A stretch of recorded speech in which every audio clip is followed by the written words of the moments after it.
Hello दोस्तों, नमस्कार। आपका स्वागत है मेरी एक और नई वीडियो में। और आज की जो घटना मैं आपको जो आज की कहानी जो मैं आपको सुनाने जा रही हूँ वो बिल्कुल सत्य आधारित घटना है, जो कि आज के समाज में बहुत ही बुरी तरीके से फैल रही है। ये कृति एक पत्नी का विश्वास जो पति पे होता है और एक पति का विश्वास जो पत्नी पे होता है वो बिल्कुल चूर चूर होने वाला है। इस घटना से आप भी सुनोगे तो आपको भी बहुत हैरानी होगी कि ये समाज में चल क्या रहा है। अभी तक हम मुस्कान की घटना को भूले ही नहीं थे।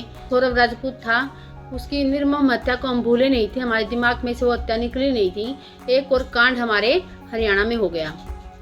ये घटना जो है भिवानी जिले की है। भिवानी जिले में रवीना नाम की एक सिंपल सी लड़की जो 10 साल पहले जिसने प्रवीण नाम के लड़के से शादी की थी, बिल्कुल सिंपल तरीके से रहती थी अपने घर में।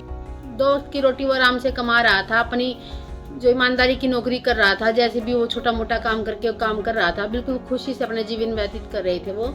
लेकिन जैसे ही उसके हाथ में फ़ोन आया और फ़ोन में इंस्टाग्राम उसने डाउनलोड किया और उसमें देखा कि इतनी सारी रीलें बन रही हैं और उसने भी अपनी रील बनाना शुरू कर दिया।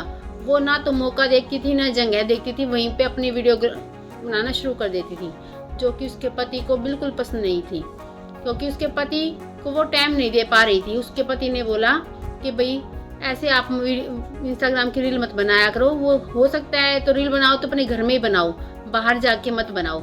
लेकिन वो कहाँ मानने वाली थी और उसकी इंस्टाग्राम की रील वायरल हो गई। और वायरल हुई जैसे ही तो एक सुरेश नाम के लड़का जिसने उसको देख लिया और उसने उसके संपर्क किया कि आप क्यों ना मेरे साथ रील बनाओ, ताकि मेरी रील में आके मेरे जो फॉलोवर्स हैं वो आपको भी बहुत पसंद करेंगे और आपके और मेरे फॉलोवर्स बन के हमारी जो चैनल है वो बिल्कुल ग्रो करेगा।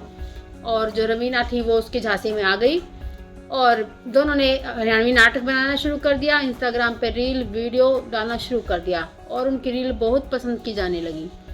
अब वो रुकने वाली नहीं थी। उसके पति ने बहुत समझाया कि इंस्टाग्राम की रील तक तो ठीक था, लेकिन जो ये नाटक वाटक बना रही हो ये मुझे बिल्कुल पसंद नहीं है, क्योंकि अपना एक बच्चा है उसको आप बिल्कुल टाइम नहीं दे रहे हो, इसीलिए ये सब बंद करो।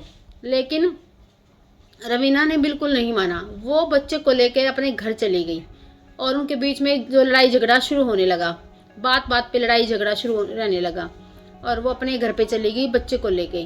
उसको तो ये पता था कि वो अपने घर पे रहती है, अब उसको ये नहीं पता था कि वो अपने घर पे नहीं, उस लड़के सुरेश के साथ जहाँ वो रहता है वहीं पे उस कमरे उसके साथ उसके कमरे में रहती है। उसको नहीं पता था बेचारा, वो सिंपल वो सुबह जाता शाम को घर पे आता, उसको नहीं पता था कि यह क्या चल रहा है उसके दिमाग में।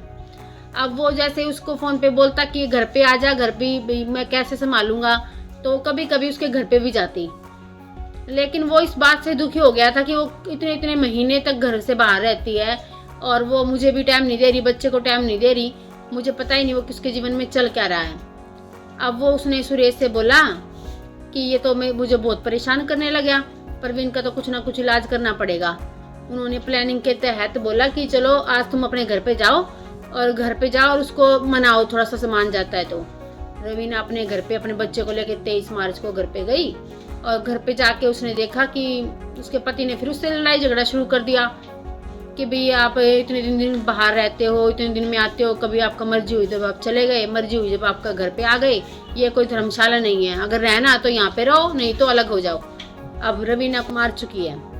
अब सबसे सहमति उसको मिल रही थी कि भाई हाय बेचारी का पति गायब हो गया और पुलिस भी अपने पूरे जोरों शोरों पे उसकी लाश को प्रवीण को ढूंढने पे लगी थी। लेकिन जैसे ही किसी ने अनजान व्यक्ति ने नाले में देखा कि भाई कोई लाश दिखाई दे रही है यहाँ पे, उसने पुलिस को बुलाया और जैसे ही उसकी शिनाख्त की गई वो प्रवीण के रूप में की गई। और जिस टाइम रवीना को फोन किया गया कि आपके पति की जो लाश मिली है, रवीना उस टाइम भी शूट पे थी, वो हरियाणवी नाटक के शूट पे थी, वो हरियाणवी नाटक बना रही थी और उसके पास फोन आया। अब उसको तो पता ही था कि मैंने मारा है, भाई पति तो मर चुका है, उसको तो पहले ही सही पता था।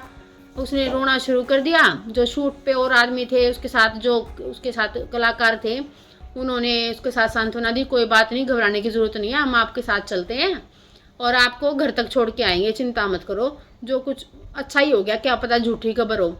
उसको बिठा दिया, लेकिन वो खुद नहीं गए उसके साथ, क्योंकि उसको भी पता है भी मर्डर का केस है तो हमारे ऊपर भी ब्लेम आ सकता है। तो उसने उसको हौसला बंधाया और कुछ पैसे वैसे दिए और उसको टेम्पो पे बिठा दिया, जाओ घर पे। और रवीना जो अपने घर पे आई, उसने तो लाश देख के ऐसे रोना शुरू कर दिया, बिल्कुल एक्टिंग शुरू कर दी। वो तो एक्टिंग कलाकार तो पहले ही थी, और कलाकारी अपनी अंदर से शुरू कर दिया उसने, रोना पेपर मचाने शुरू कर दिए कि हाय ऐसे हुआ ऐसे हुआ। फिर अब पूछने लग गए रवीना से भी कैसे कैसे हुआ, क्या तुम्हारे बीच में लड़ाई हुई थी? बोले नहीं लड़ाई तो नहीं हुई, लेकिन 12 बजे तक वो बैठा था बाहर, दारू पी रखी थी उसने और मुझसे पैसे लिए और वो तो चला गया कहीं, लेकिन वो दोबारा लौटा ही नहीं। अब मुझे तो पता नहीं ऐसे कैसे हुआ। अब वो पुलिस से भी प्रेशर बना रही है कि ढूंढो इसके पीछे कौन है। पुलिस ने अपना काम शुरू कर दिया, तहकीकात शुरू कर दी, और जो वीडियो वगैरह थी, सीसीटीवी कैमरे गली वगैरह में लगे थे रोड वगैरह पे, उसमें उन्होंने देखा कि सुरेश और रवीना बाइक पे पीछे बीच में किसी को बिठा के लेके जा रहे हैं, और टाइमिंग और डेट मैच की तो उसी दिन की थी जिस दिन उसका पति गायब हुआ था। मतलब कि उसने जिस दिन गायब होने की रिपोर्ट लिखाई थी उस दिन ही अपने पति की हत्या कर दी थी, और उसकी लाश को ठिकाने लगा कर वो जैसे अपना जीवन हर रोज जीती थी ऐसे ही उसने जीना शुरू कर दिया। और जैसे ही उसको पता लगा, उसकी कॉल डिटेल वगैरह निकलवाई गई और लोकेशन वगैरह निकलवाई गई, वो रवीना को पुलिस ने गिरफ्त में ले लिया। और दोनों ने, उसने बताया कि मेरे साथ मैं अकेली नहीं थी, सुरेश भी मेरे साथ था जिससे कि मैं प्यार करती हूँ, और हम रिलेशनशिप में रहते थे, मैं कहीं अपने घर नहीं रहती थी, हम दोनों इकट्ठा रहते थे। और अब देखो उसने इतनी हंसती खेलती ज़िंदगी अपनी बर्बाद कर ली प्यार के चक्कर में आके। और जो पहले भी एक केस हुआ था मुस्कान का, जो सौरभ राजू हत्या की थी, ऐसे ही अपने प्रेमी के साथ मिलकर हत्या की थी, ऐसे ही रवीना ने किया। उससे उसने ये सबक नहीं लिया कि तू देखो उसकी ज़िंदगी जेल में कटेगी अब सारी उम्र, अब मेरी भी ज़िंदगी के साथ ऐसा कुछ हो सकता है। अब प्यार तो दूर की बात, उसको हवा चक्की पीसनी पड़ेगी वो अलग। तो हमारा समाज, हमारा देश पता नहीं किस दिशा में जा रहा है कि नेगेटिविटी जो दुनिया के दिमाग में भरी पड़ी है, वो ये नहीं सोचता कि आगे भविष्य के बारे में नहीं सोचना, बच्चे के भविष्य के बारे में नहीं सोचना, अपने भविष्य के बारे में नहीं सोचना कि अगर मैं पकड़ी गई तो मेरा क्या अंजाम होगा। इस चीज़ के बारे में बगैर सोचे आदमी तैश में आके कुछ भी गलत काम कर देता है, लेकिन बाद में वो पछताता बहुत है।